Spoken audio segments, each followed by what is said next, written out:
Welcome to Ask a Puppy Trainer Show. This is where we answer all of your questions about puppyhood. I'm Bethany. And I'm Sparky from the Puppy Academy.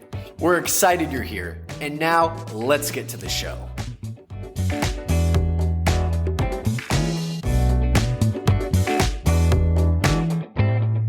Hello, everyone. Welcome. Welcome to Ask a Puppy Trainer Show, episode 149. Woo! I'm Bethany. This is Sparky. And who's this one? Rosie. Oh, she knows her name. She knew her name. That was the dog who very well knows her name. Oh, this is Rosie. Okay, guys, you can ask questions in the comments below, or you can private message us. You can also ask questions on our YouTube channel. All those things we will get to you if we can. So let's dive right in. All right, let's do it. Let's go with this one. The follow-up? Follow-up. Yep. So this is a follow-up from a question that we answered last week. The puppy wouldn't potty on walks, only at home. And Peace, Love, and Dre said this was beyond helpful. Got her first potty outside, her normal spot today. Thank you. Yay! Awesome. We love it. Love to hear the positive feedback. Very cool. Negative feedback, keep to yourself. But we love the positive. No, I'm just kidding. You know they're not going to.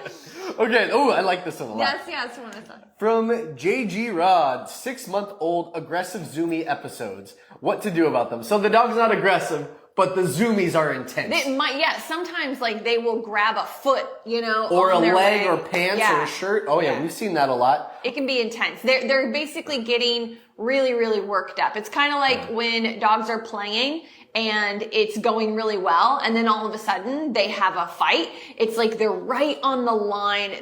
Of being overstimulated. It's too much. You definitely want to calm them down. It doesn't mean, aggression in the traditional sense, but it definitely is problematic.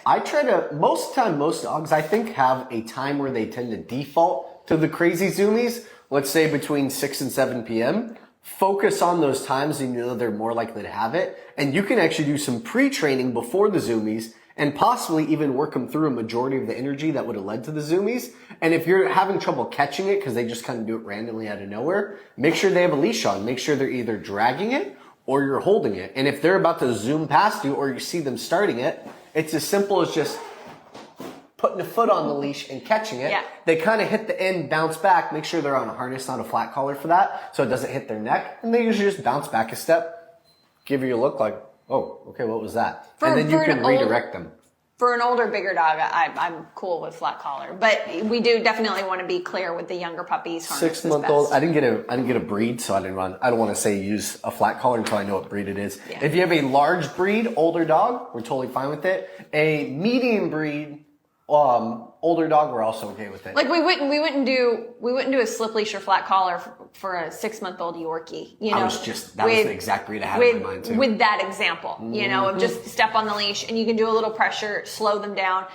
For me, I would also do, when he says redirection, I would also, I would have food on me, but I would also use it once they've calmed down a little bit. So I'm not presenting food when I have put my foot on the leash and I, stand up and pick up the leash. I would be like, let's go. That's my redirection. I wouldn't redirect to food right away. That was the clarity I was trying to get to. Sorry, it took me a second. You want to spend a little bit of time because you want to make sure you're not rewarding the mentality and the mindset of super overstimulated. Yeah. So it's stepping on the leash, getting them to stop, picking up leash, redirecting them to place or any of the commands you've worked on, and working through a few routines over and over again until you kind of see the brain, the eyes change. When you see those really big dilated pupils, that's more crazy mode. When you start seeing them settle down and give you a bit more focus, that's work mode. For a 6-month-old, I would definitely want to just do let's go work or come. That's a good one. I would want to redirect it and keep the dog moving. She doesn't want to do stationary. Yeah, but movement is better. But for a puppy that's still struggling, understanding how to follow me and hasn't had, a lot of accountability yet,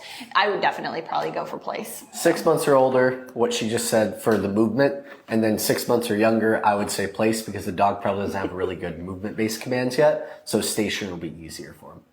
All right, let's jump into one of these. We rescued a 15-week-old puppy. This is Shola Jade. We rescued a 15-week puppy. She goes in her crate, settles with a reward. I want to be able to leave the crate door open eventually, and she likes being in there. how do I achieve this? Well, if you leave the crate door open, you're not really using it like a crate is meant to be used. However, lots of people I come across have crates in their living room instead of place. That way, sometimes they shut it, and then sometimes it's like place, and they leave the door open. So honestly, the dog just has to practice it a lot. They have to practice resting in there. And if you want, whoa, big yawn. And if you want them to go in there, so proud of herself. if you want them to go in there and truly chill out with the door open, you practice on leash just like you would place command.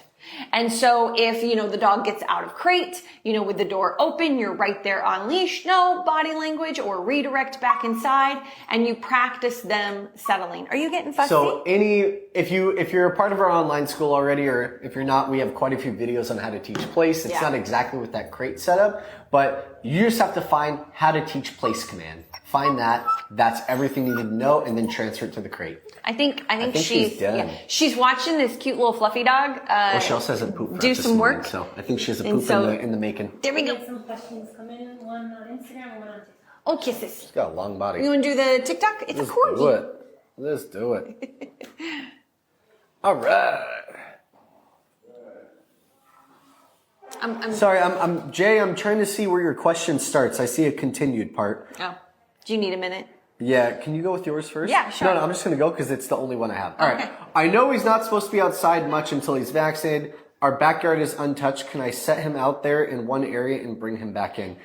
Jay, if you ask more than that, I don't have anything more than just that. Disclaimer, you should always ask your vet first, but of course I would have my puppy out, as much as I could in an area that I knew there weren't other dogs that maybe weren't vaccinated or other animals. The backyard is the safest place besides making a grass patch like on a patio that small critters can't get to. Yeah. It's mainly other animals urinating on it and defecating on it because it's their defecation that holds the parasites, that holds the eggs for the worms. And standing water. Oh yeah, big time. So if you just have standing puddles in your yard for long periods of time, not good drainage, that would be another thing to be cautious of. I've also seen something at Petco before that's like a yard care where it literally is just a nozzle you twist on your hose and you can spray your whole yard and it kills all the bad enzymes and bacteria.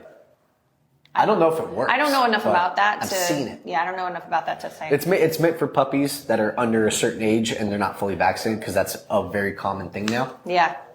All right, Nikki Marie says, help my medium Goldendoodle, 6-month-old, still gets overexcited with guests by jumping up.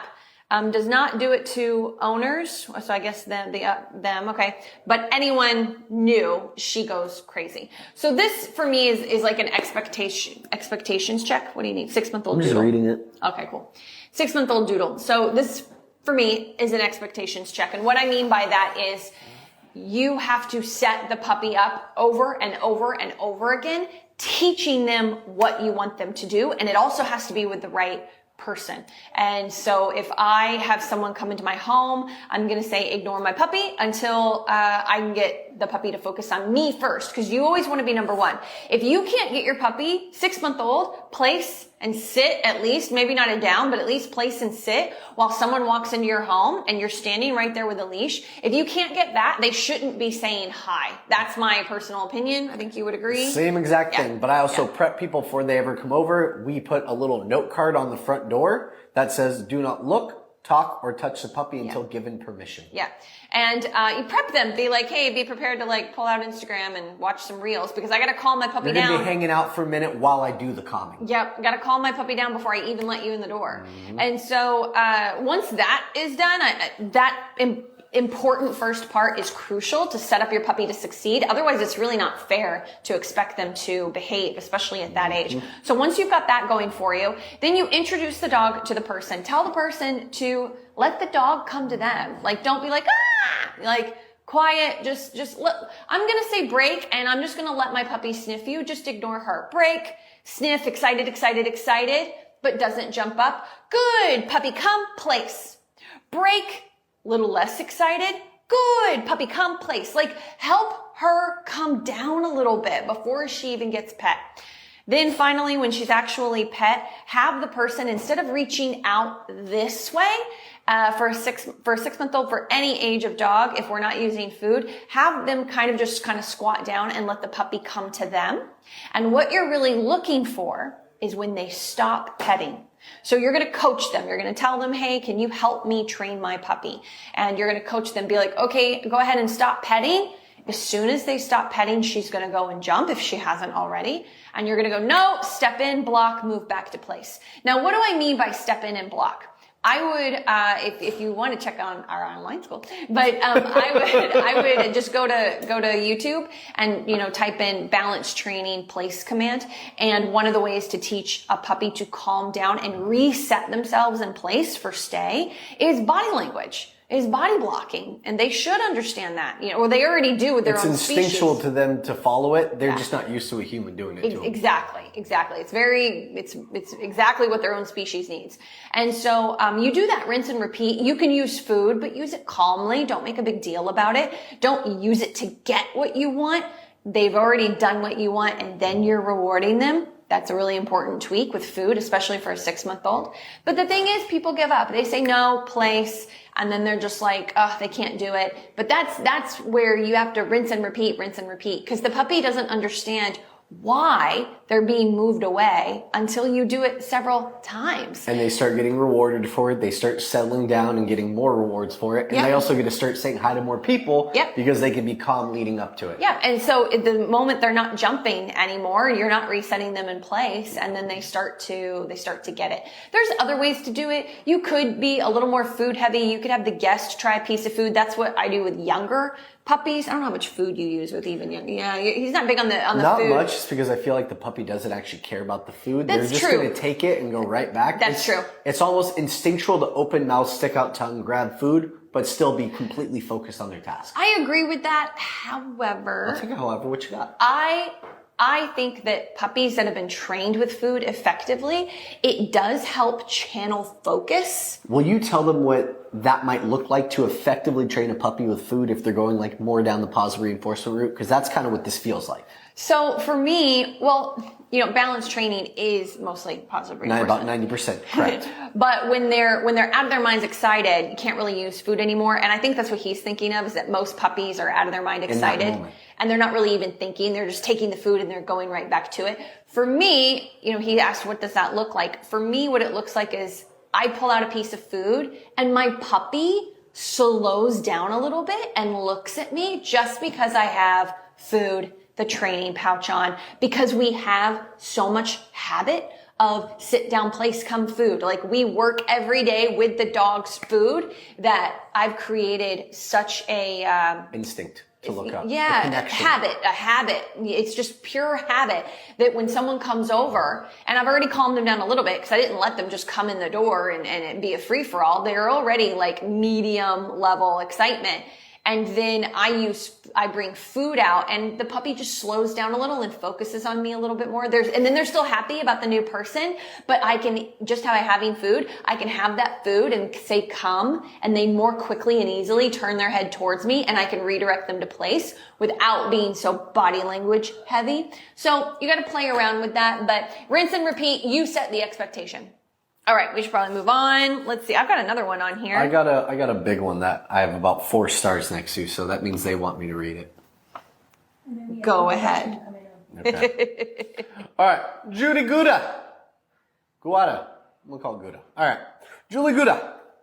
Can a puppy be left in playpen for an hour or so? Wondering if it's okay for, say, while taking kids to music or something for an 8 to 9 week old puppy. Or is the crate better? Or is it basically the same as a safe playpen that has a potty area?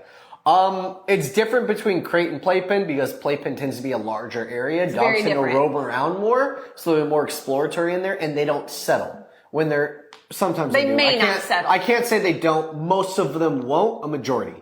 The crate is completely different in the sense that they only go in there to lay down and eventually go to sleep and settle and relax. There's no other purpose to the crate. So it should mean more calming, more like putting your kid in the crib, go take a nap. If you're going to be gone for an hour or so, I would say, in our opinions, I think you would agree, I would say crate personally. Yeah, especially just an hour for an 8 to 9 week old puppy. They can probably hold it for an hour, especially if you got one final potty before you left. Like, the minute before you leave. Do you get it? Yeah. The only time I'd use a playpen is, in my opinion, it's only safe if it's barren inside of it and you have one of those zip top covers that goes on top of it. But even then, I still think that we're going to say that it's not our favorite. We would say crate because it's a safer, more training productive alternative to use. If you have a driven or easily excited puppy, there are a lot of safety issues with a playpen. That's what we're trying to say. Crate is much safer in the home. Now, if you have outdoor dogs, they're in playpens and you know, areas like that all the time because they have a totally different life. In the house where there are so many things that they can get into, it can be really problematic. And you can create some issues too with them being able to get worked up. But if you have some easy dog that lays around, like you come in the door and they lift their head and they're like, hey, how's it going? And then they lay back down. That's totally different. You know, probably leave them out of the playpen and the crate. Yeah, it's totally different. So, you know, do keep that in mind. This is definitely depending on your individual household and personalities, but we always go for the crate. Yep. Okay, let's see. While you get to that one, I'll read one more. Okay. Tina Burgess. I have a 12-week-old female Shihtzu, small dog, tiny bladder, just to start. During the day, she is weeing every 30 minutes. During the night, she can hold it for 5 hours. Why not in the day? Well, for one thing I think about is, I would say there's a strong possibility your dog might have a UTI. Every 30 minutes?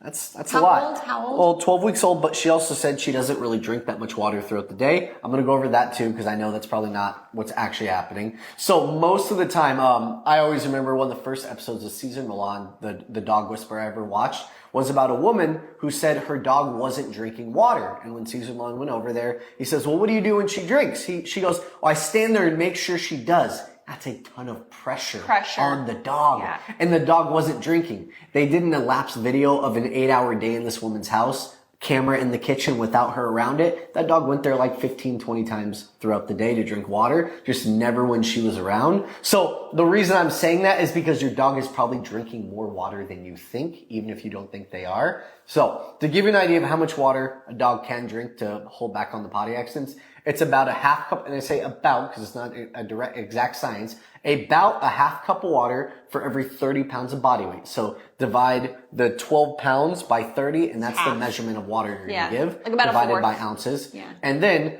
every 2 to 3 hours, you'll give them that water. Yeah. If the bowl's down all the time, it has low value, if not any value. The dog just goes when it wants to. I would lift that bowl up off the ground when you don't want the dog to have access to it. And then at the end of every free time, before they're going to take a little nap in the crate or the playpen, that's when I drop the water for about 30 seconds to a minute. That way it's a resource that leaves and comes back. And now it's gaining value when it's gone and then comes back. She drinks a little bit of water. And then when you take your puppy out after an hour and a half, 2 hours of crate time, the first thing we do is give them a chance to go potty. If you're limiting, or you're not minimizing, you're limiting water, but you're still getting potty every 30 minutes, that's a vet trip, in my opinion. I actually don't think so. I don't want to scare you. It doesn't hurt. It never hurts to check it out. I think there's other things you can look at if it was an actual UTI. I don't know. I've worked with a lot of, or I've had a lot of small breed dogs, pet sit a lot of small breed dogs early in my career that were puppies. I have not, so. That were puppies. And if they're roaming around, if they're following you around, getting excited about kids, you know, coming in and out, if they're getting water kind of whenever they want, like a little here, a little here, a little there, 30 minutes is not that uncommon. The more I don't movement they do, the more the bladder moves around, the more often they're going to have to go. It's just like us. You exercise, you usually have to pee a couple times during exercising. Same thing for dogs. Yeah. If I'm playing with a small breed dog, 10 minutes, they're getting if they just had water, like play, water, 10 minutes, they're going out to potty. If they're still moving around, if they go in crate, they might last, 30 to 45. So I don't know. I think it's a size thing, but it never hurts. That's just part of it. The whole point of crate is to help them build their bladder control and to understand inside your limitations to prevent accidents. And someone who's not using the crate would just have to put a leash on the dog's harness and it's tied to your hip. They're your shadow. They stop and circle. You pick them up, take them outside. That's a potty. They stop and sniff. That could be a potty. So you just got to start learning your dog's routine if you're not using the crate. But again, we say crate is better. Yeah. Do you have your questions still? I don't think all of them are coming through. Like I think I'm delayed on me. So no, there's one long one. No, that's a follow up. Okay. You have one? Yeah. What are your suggestions? Robinson said, What do you suggest? Robin Simone. Teaching a puppy 8 weeks old on his first day home with you. Honestly, just follow food. Like, maybe if I named my puppy Sparky. You almost made me say a bad word on camera. All right, I'll change it. So Dakota, I'll be like, Dakota, come, and I don't even move. I just hold down a few pieces of food. Might not even take it out of my hand. I might need to put it on the floor. Then I take a few more steps back. Dakota, come, see if I can get them to just follow food, and then follow food and crate. If they don't follow food and crate, they're going in anyway, but I could at least try. Just really, really low expectations. The first 3 days is mostly about crate, follow me around, potty schedule, maybe some play, if they will. Some puppies are pretty shy the first few days, but yeah, that's what I'm playing around with. I like to do luring. I like to have the luring, dog in front Follow of me food. on the floor, not on the table, obviously, and their head is here, and I just have a treat, and I'll put it to the nose, and I'll just move it 4 inches. Yeah. They follow it, good food. If they don't follow it, but it looks like they want the food still, it's just kind of like a defiance almost. Guide the face, doesn't follow, set it on the ground. Yeah. They go to pick it up, grab another handful, and try to then lure them with the second handful. So it's just playing with getting them to see food in your hand and follow the food.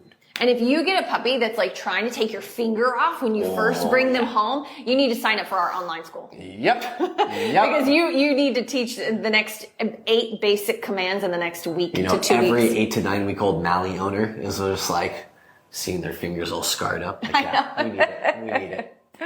Call them baby sharks. All right. Nikki Marie has a follow-up question. I have crate trained 1 hour out, 2 hours in crate training. When do I start allowing more freedom? When she's not getting into things, when she can handle it. 6 months old, isn't it? I can tell you that. I would sorry. I was just going to say what you can do is start tethering her to you and have her hanging out with you more. That way you can dictate where not to go and what to do. But 6 months is a little young for freedom. I would also probably increase both of those times in crate and out of crate.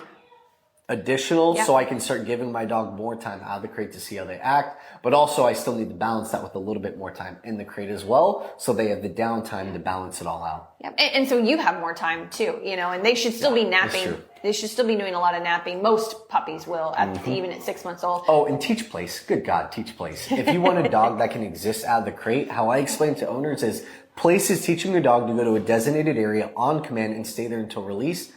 Fancy hubbub. It's calm on command. We're teaching your dog to be out of the crate, lay on a dog bed, and hang out up to hours sometimes, and hang out with the family in the same way that you're sitting on the couch watching TV. That's existence. That's good. Let's see. Michelle says, how do I get my 12-week-old to sleep through the night?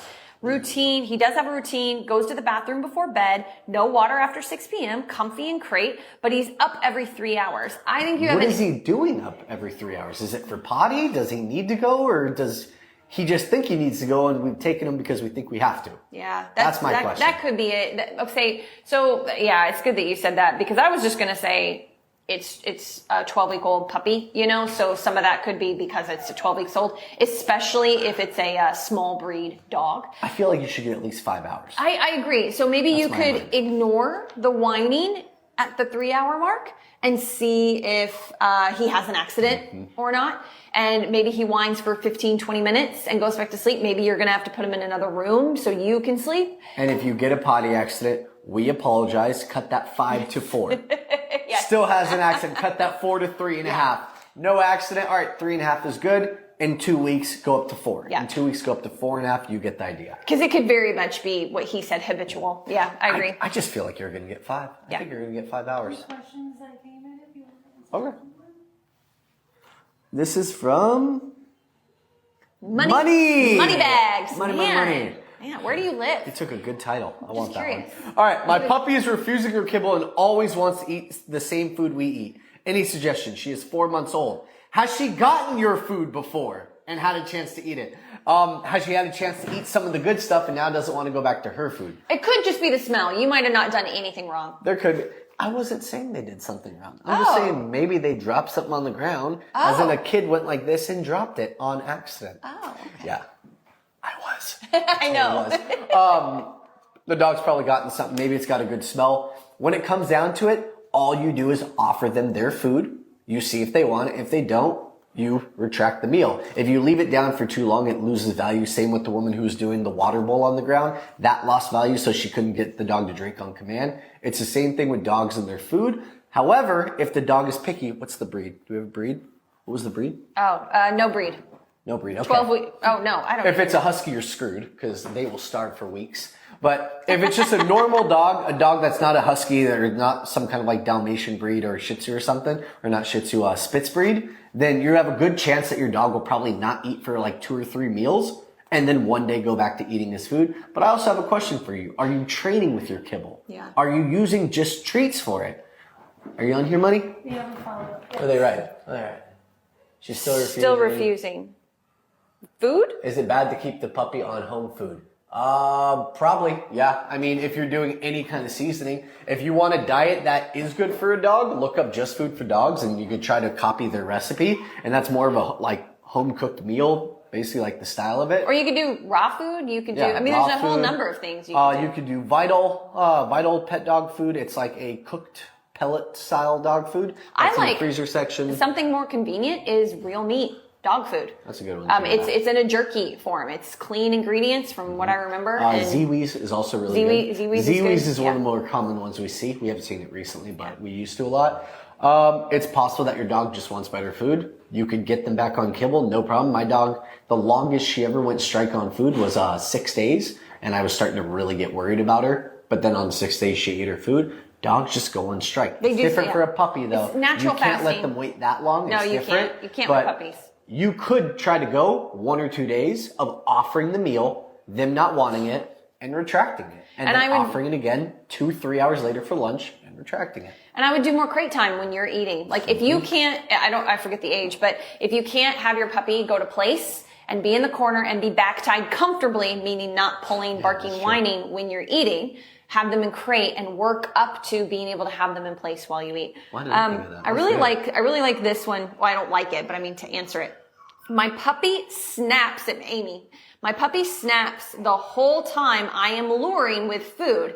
Any suggestions? Stop luring.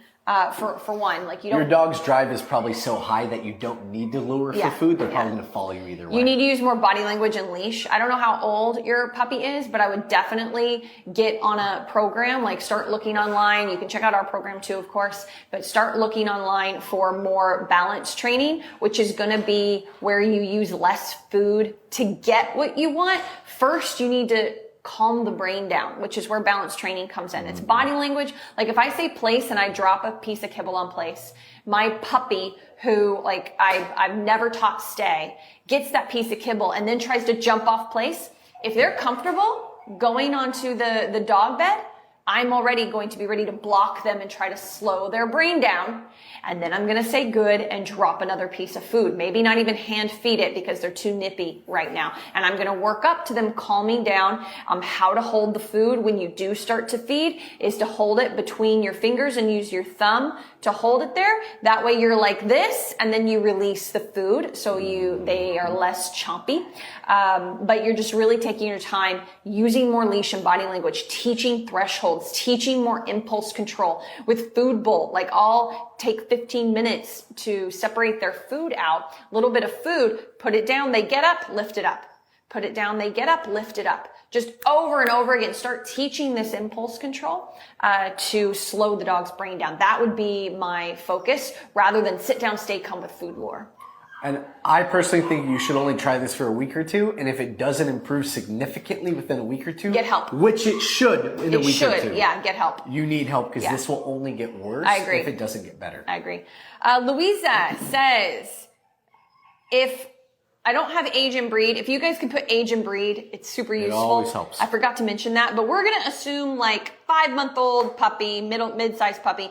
If my dog hates his bed, how do I teach place? Reward more for going on and then getting off. versus going on and staying on. So when we teach dogs how to do place or down or stay, down is a more common one where dogs really don't like to stay down. How we teach it is we have our lure. We ask for 7.5-month-old female Corgi. Well, that's an older dog. I'm going to say, I'm going to finish it off either way just because this is more for like the puppy brain, not so much the older dog brain. But I'm going to ask my dog for a sit. 7.5 I'm going to months ask for a old. down. Months. It's got to be months. This is puppy channel. Yeah, that's true. Okay. Sit, down, and the minute all 4 elbows touch the ground, I'm actually going to say break and not reward staying in the down, but actually reward leaving the down to take the food from my hand. So when I'm teaching place, it's come, place, and I'm willing to bet you they're going to resist going onto the bed. Put 1 foot on the opposite side of the bed to anchor it in place or on the part closest to you so you're stepping on it. Create enough tension to get them on it.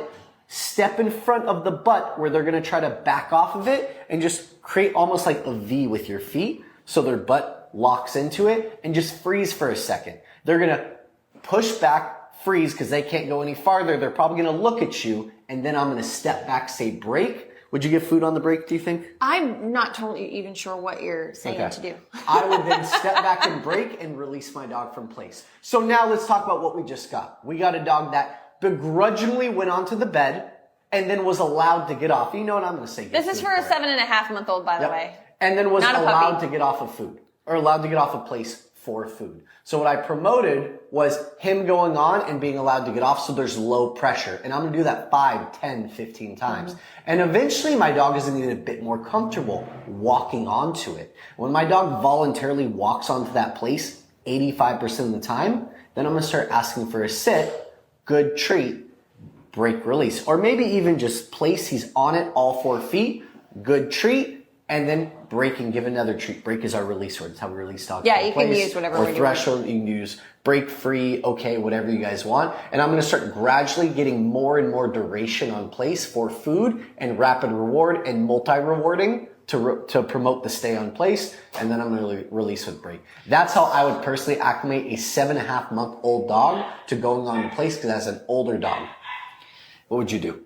I would spend a week not using any of your dog beds, and I would pull your kitchen mat out. I would go on Amazon and I would get a cot, and I would flip the cot upside down where they, especially Corgi with short legs, they don't even go up on the cot. It's just different than the flooring. So you flip the cot upside down. You have a bath mat. You have a kitchen mat that you kind of pull out a little bit that is just different from the flooring, and they're on leash, and you just have them walk on. Start by just dropping a piece of food on place and then break. Just like he said, place, break, place, break. There is no like stay in this spot. Once they are, I would also take a storage bin, like you get at Walmart, and I would take the lid, go up in your attic, grab a storage lid, flip it upside down, have them walk on the lid. Like have them start walking on different surfaces, targeting different things underfoot. There could be a lack of confidence there. If you get some serious resistance, they will not follow leash pressure if you haven't taught leash pressure. So I don't know if you've taught what leash pressure means yet to be able to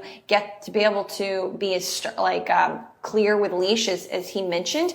I would definitely do that because it's actually a great bonding thing between the two of you. But if they don't understand leash pressure, you could be there all day. They're just going to resist. Yeah. And a Corgi, if a Corgi's really nervous about something, I might skip dinner and then the next morning see if they just drop all of their food on the weird surface and have them tentatively step in and get all of their food. No leash, no nothing, no expectations. That's another way to build confidence.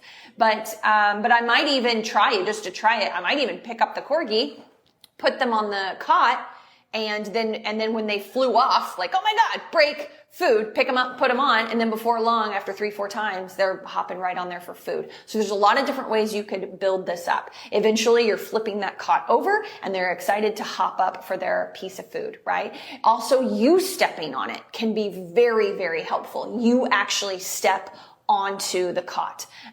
Them seeing you step on the different surface, the mat, whatever it is. Do that for a week or two and then channel back into the dog beds. And then again, if you're not doing an official program, like we have our Puppy Academy online school, at least hop onto YouTube and just look up balanced dog training with place. Because your next step is what he mentioned, building your place duration, which comes through blocking and food reward. But the main thing is that he said that I want to make sure doesn't get kind of railroaded with all the other information is you rewarding for them coming off. In fact, you're just letting them fly off. Like you're not trying to keep them on there. There's no sit, there's no down. It's 4 feet, and if they just run across it, it's all fine because you're just finding something to build on top of. And if you ask for too much too soon, you end up getting more resistance. So I want to be clear though, you can't allow them to back off of place. It's still got to be forward momentum to get off of place. Well, I disagree the first week or two. You're saying the dog can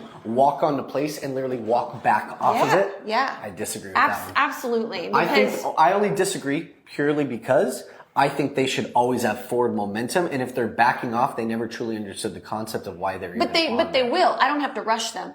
If they feel, for me, for a young puppy, an adult, it might be a little different. But for me, if a young puppy does that the first few times, no big deal, because I know that once they're comfortable stepping on it, I know I can build on that. I think where he's coming from, and this is where I would agree with him, is that if that is happening throughout the whole time, if I spend 10 minutes working on this and they never recover from that, that's a problem. Like then it becomes a bad habit, and then I do have to show them like more forward motion. Like I don't know if I got to put a stake down in front of it. I don't know if I'm going to be heavier handed with the leash. I don't really know until I work with the puppy. You got to know what kind of dog because your puppy's a little on the older side, older puppy side. You don't know if they're pushy, if they're submissive, dominant, whatever it is. But if every time I brought out something new, or the first few times of every training session for a week, they did that just the first few times, I'm okay with that. But if it lingers the entire time, I have a problem with it too. So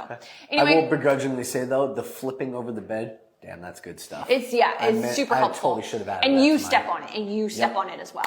All right, guys. Hopefully that gives you some ideas to start with. And sorry we didn't get to your question. We got to run. I hope you'll see us same time, same place, 1 o'clock next week. Bye, guys. Thanks for tuning into Ask a Puppy Trainer Show. We hope you found some advice that you can use to help make puppyhood a little easier. Don't forget to join us live every Wednesday at 1 p.m. Pacific time on Instagram or TikTok at The Puppy Academy. This is where you can get a chance to ask your burning questions in real time. And if you want even more puppy guidance, visit our website at thepuppyacademy.com for info on joining our online puppy school. If you enjoyed today's episode, please consider subscribing to our podcast and leaving us a review. These reviews let more people find us and supports us on our mission to help as many puppy parents as possible around the globe. Thanks for listening, and we'll see you in the next episode.